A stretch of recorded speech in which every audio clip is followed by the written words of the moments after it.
دنیا میں ہر شخص چاہتا ہے کہ اس کی روزی میں وسعت ہو۔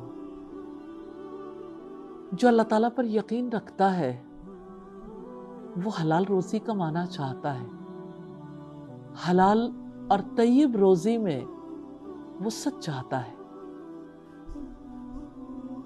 جیسے دنیا کی روزی ہے ایسے ہی آخرت کے لیے بھی ہمیں روزی چاہیے،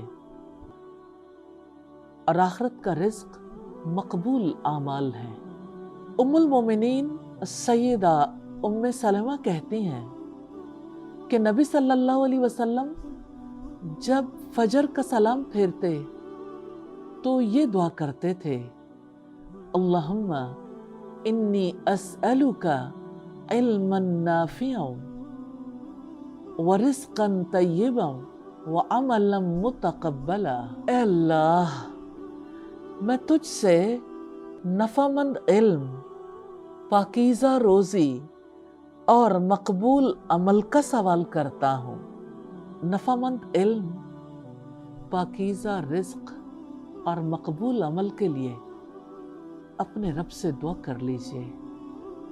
دعا عبادت ہے، دعا حفاظت ہے، دعاؤں کا حصار ہے، دعاؤں پر انحصار ہے۔